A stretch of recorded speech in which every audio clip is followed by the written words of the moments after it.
जय श्री कृष्ण एवरीवन, कैसे हैं आप सब लोग। आई होप आप सब बहुत अच्छे होंगे। और सीबीएसई ने जो आपको न्यू ईयर गिफ्ट दिया है, ठीक है, उसके रिगार्डिंग आज हम बात करने के लिए आए हैं कि भाई जो डेट शीट आपकी आ गई है, डेट शीट को देखकर जो बच्चे परेशान हो रहे हैं, रिलैक्स, डेट शीट खराब नहीं आई है, ठीक है। थोड़ी अनयूजुअल है, थोड़ी अनयूजुअल है। पहले ऐसे कभी नहीं होता था कि जो इस बार अनयूजुअल क्या है, अनयूजुअल ये है कि जो एग्जाम्स पहले होते थे वो बाद में है, वो सब चीज़ें। लेकिन डेट शीट खराब नहीं आई है, सीबीएसई ने आपको काफ़ी छुट्टियां दी है। तो पहले तो आराम से चिल, ठीक है। डेट शीट को देख के लोग इतने परेशान हो रहे हैं, सर डर लग रहा है। अच्छी बात है बेटा, डर लगना अच्छी बात है। अगर डर लग रहा है तो उस डर को आपको अपने सेल्फ मोटिवेशन में, इनर मोटिवेशन में कन्वर्ट करना पड़ेगा। अगर डर ही नहीं लग रहा, ठीक है बेटा, मैं तो उन बच्चों से डरता हूं, उन बच्चों के लिए मुझे ज्यादा फिक्र होती है जिनको एग्जाम्स का कोई डर नहीं है। अरे हो जाएगा, देख लेंगे क्या है, ठीक है। एटलीस्ट अगर आपको डर लग रहा है, आपको टेंशन हो रही है, तो इट्स अ गुड थिंग। लेकिन ऑफ कोर्स राइट, आपको ये सोचना पड़ेगा कि टेंशन लेने से कुछ होगा नहीं, है ना। अब मुझे मेहनत करनी है। तो डेट शीट क्या है जरा उसकी बात कर लेते हैं, क्या करना है क्या नहीं करना है। स्ट्रैटेजी चाहिए ना आपको, तो उसकी बात करते हैं। आ जाओ आ जाओ, जरा स्ट्रैटेजी की बात करते हैं, ठीक है। बच्चे बोल रहे हैं सर स्ट्रैटेजी बता दो, तो उसका भी मैं आपको आंसर दूंगा कि स्ट्रैटेजी क्या होती है। तो भाई जो आपके एग्जाम्स हैं, अगर किसी के पास एंटरप्रेन्योरशिप है, एंटरप्रेन्योरशिप का एग्जाम आपका स्टार्ट हो रहा है 15 फेब से। सीबीएसई ने इस बार अपनी कमिटमेंट पूरी करी है भाई। सीबीएसई ने कहा था 15 फेब से शुरू हो रहे हैं, तो 15 फेब से शुरू हो रहे हैं, मानना पड़ेगा राइट। अगर किसी के पास है तो ठीक है भाई, आपके 15 फेब से शुरू हो रहे हैं। उसके बाद अगर किसी के पास हिंदी है, 20 फेब को हिंदी का एग्जाम होगा। कुछ बच्चों के पास हिंदी भी होती है। और अगर हम बात करें अपनी जो मेजर मेन सब्जेक्ट्स होते हैं, वो हमारे शुरू हो रहे हैं 24 फेब से। सर पहला एग्जाम किसका है? पहला एग्जाम हमेशा इंग्लिश का होता है। हाँ जी, इंग्लिश का होता है राइट। तो अगर देखो आप, अगर आप देखोगे तो आपके पास, मान लेते हैं अगर किसी के पास एंटरप्रेन्योरशिप है, वो सब चीजें, तो आपके पास दोस्त मोटा मोटा 10th ऑफ फेब तक का टाइम है, देखा जाए तो। यस नो, जिसके पास एंटरप्रेन्योरशिप नहीं है वो 20th फेब मान लो। तो आज क्या है सर? आज है 30th दिसंबर। 30th दिसंबर, यस। कल तो एंजॉय करना, फुल एंजॉय करना बेटा। मैं कभी नहीं बोलता कि आपको पढ़ना है, पूरा दिन पढ़ना है, फलाना ढिंगाना ना। कल का दिन एंजॉय करना कर लो, लेकिन 1 जनवरी से आपको सिंसियरली पढ़ना पड़ेगा। यस और नो, उसकी बात हम बाद में करेंगे, ठीक है। तो आपका 24 को इंग्लिश का एग्जाम है। इसके बाद बेटा मैं स्क्रॉल कर करके थक गया कि भाई अगला एग्जाम कब है, कुछ छूट तो नहीं रहा, अगला एग्जाम कब है। अरे भाई साहब, अगला एग्जाम है 11th ऑफ मार्च को, मतलब 24 ऑफ फेब से 11th मार्च। हाँ बेटा, होलसेल में आपको छुट्टियां मिली है, होलसेल में। तो जिसके पास मैथमेटिक्स है उसके तो बल्ले बल्ले। मैं सही बताऊं, ज्यादा छुट्टियां अच्छी बात नहीं होती है, क्योंकि आपको पता है अगर हम बात करें बेटा 24 फेब की, 24 फेब से 11th मार्च लगभग लगभग 15 दिन हो जाते हैं। 15 दिन क्या आप उस डेडिकेशन से दिन रात मैथ्स पढ़ोगे? अरे नहीं, जरूरत भी नहीं है। ये सुनो, और ऐसा पहली बार नहीं हुआ है कि एक एग्जाम में 2 हफ्ते की छुट्टी है, नहीं। जब कोविड से पहले की अगर मैं बात करता हूं, जब बोर्ड्स होते थे, मुझे अपना अटेम्प्ट भी याद है, 2 हफ्ते की छुट्टी किसी ना किसी एग्जाम में होती थी। तो बेटा उस जो छुट्टियां का टाइम पीरियड है ना, इस 15 दिन को बहुत ही ध्यान से यूज करना पड़ेगा। क्यों? क्योंकि जैसे फॉर एग्जाम्पल अगर किसी के पास फिजिकल एजुकेशन भी है तो उसका 13 मार्च को है राइट, एक दिन बाद एग्जाम है। और अगर हम बात करें इकोनॉमिक्स की, तो इकोनॉमिक्स का आ गया 17 मार्च को। तो अगर किसी के पास फिजिकल एजुकेशन है तो 13 से 17 ज्यादा छुट्टियां नहीं है, 3 दिन हो गए। किसी के पास मैथ्स है तो मैथ्स से इकोनॉमिक्स 4-5 दिन है। तो इसका मतलब ये है कि सारे एग्जाम में बहुत छुट्टियां नहीं है। इकोनॉमिक्स में आपकी ऑन एन एवरेज 3 से 5 छुट्टियां है ना, 4-5 छुट्टियां मान के चल लो, यस, जो कि ठीक है। मैं ये नहीं बोल रहा कि बहुत कम है बहुत ज्यादा है, हो सकता है प्रिपेयर। लेकिन हाँ, इस 15 दिन में सिर्फ मैथ्स नहीं पढ़नी है, आपको इसमें अकाउंट्स भी पढ़नी है। हम बात करेंगे। देखो यार, आपको क्या लगता है, ठीक है, अगर मैं अभी 2 महीने बाद की बात करूं कि आपको 2 महीने बाद क्या करना है, उसकी कोई सेंस है? नहीं। और ना ही मुझे लगता है कि मुझे करनी चाहिए कि आपको उन छुट्टियों में क्या करना है। अरे जब छुट्टियां आएंगी तब बात करेंगे ना यार, हमें अगले हफ्ते का तो पता नहीं है, अगले हफ्ते की प्लानिंग हमारे पास है नहीं। प्लानिंग कर रहे हैं 2 महीने बाद की, नहीं। ये बस आपको मैं बता रहा हूँ कि 15 छुट्टियां हैं, जो कि अच्छी बात है ना। 17th आपका इकोनॉमिक्स का है, उसके बाद आता है आपका बिजनेस स्टडीज। सर कब? 25 मार्च। सफिशिएंट छुट्टियां हैं? हाँ बेटा सफिशिएंट छुट्टियां हैं राइट, 7-8 दिन हो गए, बहुत है। बिजनेस स्टडीज के लिए तो ज्यादा ही है। और हमारा प्यारा आखिरी एग्जाम आता है 31 मार्च को, है ना। फाइनेंशियल ईयर एंड हो रहा है तो अकाउंटेंसी तो करनी पड़ेगी ना। अरे अकाउंट्स बनाओगे ना 31 मार्च को, हाँ बनाना जरूरी है ना भाई, बिल्कुल। तो 31 मार्च को अकाउंट्स का एग्जाम है। अब बिजनेस स्टडीज से अगर मैं देखता हूं तो अकाउंट्स में 5 दिन की छुट्टियां हैं। यस सर यस, मैंने कहीं ना कहीं लिखा भी होगा, है ना, यही लिखा, हाँ सर बिजनेस स्टडीज से 31 मार्च, हाँ सर हाँ सिर्फ 5 दिन, हाँ बेटा सिर्फ 5 दिन। क्या कम है? लेकिन मैं आपको सच्ची बात बताऊं, 5 से 7 दिन की छुट्टियां ना परफेक्ट होती है, क्योंकि इन 5 दिन में आपकी प्रोडक्टिविटी बहुत ही टॉप लेवल की होगी। कि 5 दिन में पढ़ना है बेटा, 5 दिन में पूरा सिलेबस दोबारा हो सकता है। क्या बात कर रहे हो? हाँ जी, अगर आपने पहले सिलेबस कर रखा है। ये सुनो, तो 5 दिन बहुत है? हाँ बेटा बहुत है। 5 दिन पूरा गाइड करूंगा मैं आपको, हाँ जी बिल्कुल करूंगा, कि इन 5 दिन में मेरे हिसाब से आपको क्या करना चाहिए। ये सुनो, देखो मैं तो आपको पूरा साथ बेटा स्टार्टिंग से दे रहा हूं, तो मुझे उसको बार बार बोलने की आदत नहीं है कि भाई मैं स्टार्टिंग से आपके साथ हूँ, ये वो।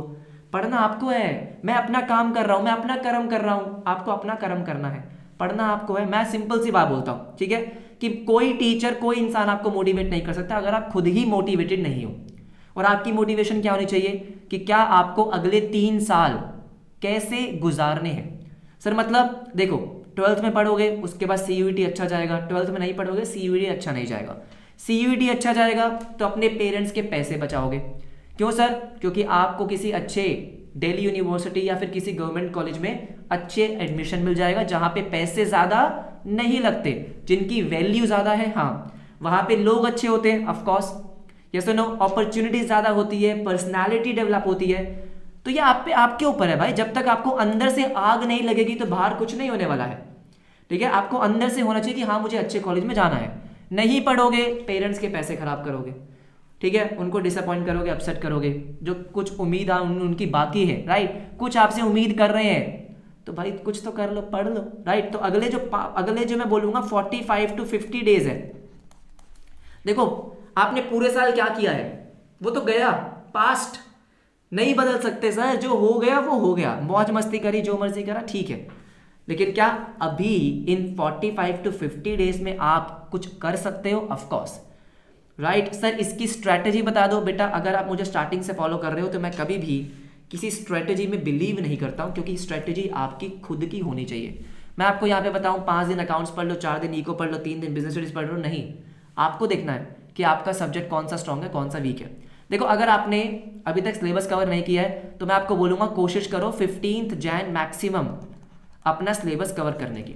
अगर अकाउंट्स की बात करोगे, अकाउंट्स के लिए मैंने आपको सब कुछ प्रोवाइड कर रखा है, मतलब जो जो आपको चाहिए ना, जो जो चाहिए आप बस गिनवा दो मुझे, मैंने आपको पूरे साल प्रोवाइड किया।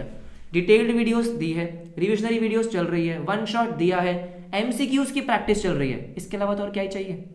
मुझे तो नहीं लगता और कुछ चाहिए। इनफैक्ट अगर किसी बच्चे को फॉर एग्जांपल यूट्यूब से पढ़ना पसंद नहीं है तो मैंने आपके लिए अभी एक फास्ट ट्रैक कोर्स भी निकाला। ये मैंने उन बच्चों के लिए निकाला जिनको भाई साहब थोड़ी हैंड होल्डिंग चाहिए कि सर आप बता दो किस दिन क्या करना है, वो कर लेंगे। मैंने बहुत ही अफोर्डेबल प्राइस पे फास्ट ट्रैक कोर्स निकाला जो भी चल रहा है, ज्वाइन करना चाहो कर सकते हो। लेकिन अगर आप खुद से पढ़ सकते हो तो बहुत अच्छी बात है, यूट्यूब आपके लिए अवेलेबल है। ठीक है, ये मैंने किन बच्चों के लिए निकाला कि जो बच्चे बोल रहे थे कि सर आखिरी 1-2 महीने में, 1-1.5 महीने में सिलेबस करवा दो। तो यहाँ पे हम क्या कर रहे हैं, लाइव क्लास कर रहे हैं, दिन में 2 घंटे पढ़ते हैं, राइट, पूरा सिलेबस कवर कर रहे हैं। हाँ, तो अगर आपको ये चाहिए कि सर मैं आपको डेली पढ़ा दूं तो आप वो ज्वाइन कर सकते हो, डिस्क्रिप्शन में लिंक मिल जाएगा। प्लस लेकिन अगर आप खुद से कर सकते हो, डिसिप्लिन है, तो दोस्त यूट्यूब पे सब अवेलेबल है, ये आपके ऊपर है। ठीक है, मैं कुछ आप ज्यादा नहीं बोलूंगा कि आपको क्या करना है क्या नहीं करना, आपको पता है आपको क्या करना है, आपके पास सब कुछ है। हाँ, डाउट्स के लिए टेलीग्राम ग्रुप बना रखा है जहां पे डेली बच्चों के डाउट सॉल्व होते हैं, हाँ सर होते हैं। आप कमेंट करते हो, उसका रिप्लाई आपको उसी दिन मिल जाता है। मुझे बता दो कोई कमेंट आपका जिसका रिप्लाई नहीं मिला हो, जहां मुझे डाउट दिखता है मैं वहां डेली 1 से 1.5 घंटा मैं बच्चों के कमेंट के रिप्लाई करता हूं, क्योंकि मुझे लगता है इंपॉर्टेंट है। अगर आप डाउट लिख रहे हो तो उसके रिप्लाई आपको मिल जाते हैं। हाँ सर, डेली सैंपल पेपर्स मैं आपको प्रोवाइड कर रहा हूं, बिल्कुल कर रहा हूं। उसके लिए अलग से ग्रुप बनाया सर, कहां पे, एप्लीकेशन पे, उसका लिंक आपको डिस्क्रिप्शन में मिल जाएगा। तो जो जो मुझे करना है वो तो मैंने कर दिया भाई, ठीक है, तो मैंने अपना कर्म कर दिया है, जो जो मुझे करना था वो मैंने कर दिया। अब आपको डिसाइड करना कि आपको करना है या नहीं करना। डेट शीट आने के बाद कुछ बच्चों में सीरियसनेस आती है, उसको मेंटेन रखना और सोचना कि मैं पढ़ क्यों रहा हूं। बात समझ में आ गई, मार्क्स क्यों लाने हैं, क्यों मुझे पढ़ाई करनी, क्योंकि मुझे अच्छे कॉलेज में जाना है, सिंपल सी बात है। या सुनो मुझे कॉलेज अच्छा चाहिए, पेरेंट्स के लिए कर रहे हो, राइट, उनके पैसे वैसे बच जाएंगे, आपकी लाइफ थोड़ी बेटर हो जाएगी, अच्छे कॉलेज में जाओगे तो आपको भी मजा आएगा, 3 साल बढ़िया जाएंगे। भाई जितना बढ़िया कॉलेज उतने ज्यादा मजे, सिंपल सी बात है। या सुनो तो ये आपके ऊपर है कि अगले 3 साल में आप क्या करने वाले हो, और यही 50 दिन डिसाइड करने वाले हैं। हाँ जी, ये 50 दिन डिसाइड करने वाले हैं। आपने पढ़ लिया तो बहुत अच्छी बात है, नहीं तो देखो क्या होगा, अभी नहीं पढ़ोगे, 31 मार्च को एग्जाम खत्म है, हाँ जी खत्म है, अप्रैल में दोबारा पढ़ना पड़ेगा। क्यों? क्योंकि सीयूईटी देना है, नहीं दोगे तो फिर तो भाई आपको कुछ नहीं कर सकता मैं। अगर आप चाहते हो आपका अप्रैल और मई थोड़ा लाइट रहे, है ना, ज्यादा मेहनत ना करनी पड़े, भाई अभी पढ़ कर आए हैं तो इससे बढ़िया अभी 2 महीने पढ़ लो, जनवरी फरवरी में पढ़ लो। हाँ सर हाँ, तो अप्रैल में आपका लाइट जाएगा, सीयूईटी आराम से निकल जाएगा। सीयूईटी की तैयारी मैं करवाऊंगा, ऑफकोर्स करवाऊंगा, यस नो, तो सीयूईटी आराम से जाएगा, कॉलेज अच्छा मिलेगा, नहीं तो परेशान रहोगे, राइट। दुनिया में मुझे ऐसा लगता है कि भाई जिंदगी में सबसे बेकार फीलिंग होती है रिग्रेट वाली, कि काश मैं ये कर लेता। तो कोशिश करना कि वो फीलिंग आपके अंदर ना आए, क्योंकि अभी आप क्या है, अभी आप जब 12th के बाद देखोगे आपके जो दोस्त जा रहे होंगे अच्छे कॉलेज में, वो बहुत अच्छा कर रहा होगा, है ना, उसका कैंपस बहुत अच्छा होगा, दोस्त और बन जाएंगे, ट्रिप पे जा रहे हैं, फलाना ढिंगाना सब कुछ, और आपका कॉलेज होगा कोई यही प्राइवेट सा, है ना, जहाँ पे आप महीनों के लाखों रुपए दे रहे होगे, तो रिग्रेट होगा, मैं आपको बता रहा हूँ, ठीक है। बहुत बच्चों को होता है कि काश 12th में पढ़ लेते, काश सीयूईटी क्रैक कर लेते। उससे बढ़िया है अभी पढ़ लो, टाइम है आपके पास, टाइम है, नया साल आ रहा है, न्यू ईयर रेजोल्यूशन, है ना। न्यू ईयर रेजोल्यूशन क्या है सर? पढ़ाई करनी है, अच्छे से पढ़ाई करनी है, हाँ अच्छे से पढ़ाई करनी है। डेट शीट आ गई है, घबराने की जरूरत नहीं है, राइट। डेट शीट के लिए जो प्रॉपर गाइडेंस वगैरह चाहिए होगी वो हम तब की बात करेंगे ना यार। मैं आपको क्यों बेकार में 2 महीने बाद आपको क्या करना है, आपको इन छुट्टियों में क्या करना है, ये बेकार की बातें हैं, वो हम बात की बात डिस्कस करेंगे। अभी अगले हफ्ते क्या करना है आपको डिसाइड करना है, अगले महीने क्या करना है आपको डिसाइड करना है। बात समझ में आ गई? ये सुनो, तो अभी ये टाइम आपके हाथ में है, राइट। अगले 3 साल आपके हाथ में है, उसको पकड़ के रखो और खुद डिसाइड करो कि क्या करना है। अगर आपको मुझसे कुछ चाहिए, always any time comment section में आप बता सकते हो, हाँ जी बता सकते हो।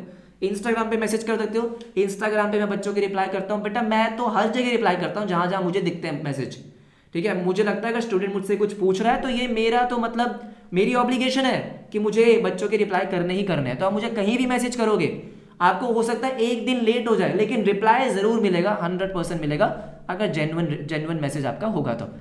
ये सुनो, बाकी पढ़ाई शुरू करो यार, कल का दिन एंजॉय करो, फेयरवेल होगा, फेयरवेल एंजॉय करो।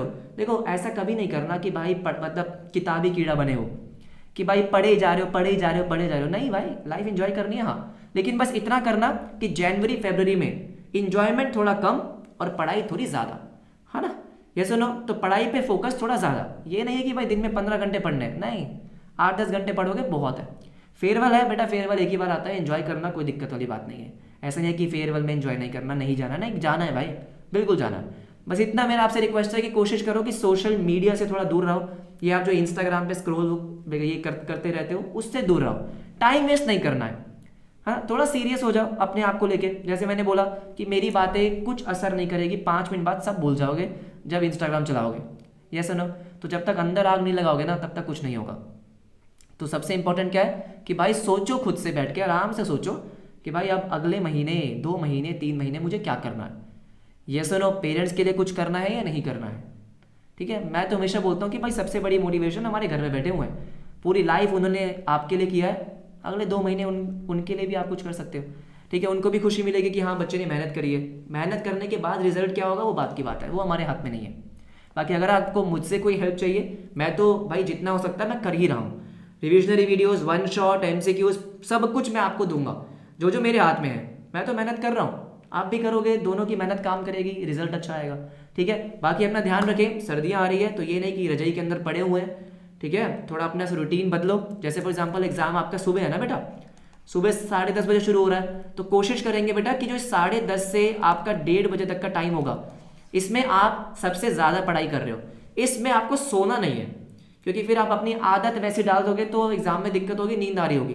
तो बेटर क्या है, ये जो आपका सुबह का टाइम है, तो अपना रूटीन थोड़ा चेंज करो, सुबह को आपको पढ़ना पड़ेगा, सुबह उठो जल्दी और सुबह पढ़ाई करो।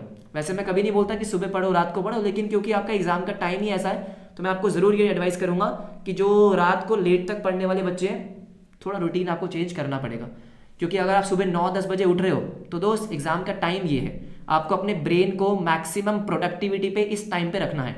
तो कोशिश करेंगे 10:30 से 1:30 एक ही स्ट्रेच में पढ़ाई करो। ये सुनो, बाकी मिलते रहेंगे, राइट। ध्यान रखो अपना, तबियत का ध्यान रखो, हेल्थ का ध्यान रखो, जो कि बहुत ज़रूरी है, और ज़्यादा स्ट्रेस नहीं लेना है। एग्जाम है, मेहनत करोगे अच्छा हो जाएगा, तो ये सब कुछ आप ही के हाथ में है, लेकिन स्ट्रेस बिल्कुल नहीं लेना है। ये मैं बार बार बोलता हूँ कि यार ज़्यादा प्रेशर अपने ऊपर नहीं लेना है। डेट शीट आई है, डेट शीट में दिक्कत नहीं है, छुट्टियाँ आपके पास है, तैयारी हो जाएगी, हाँ जी बिल्कुल हो जाएगी, ठीक है। बाकी मिलते हैं आपसे, तब तक के लिए अपना ध्यान रखें, बाय बाय, ठीक है।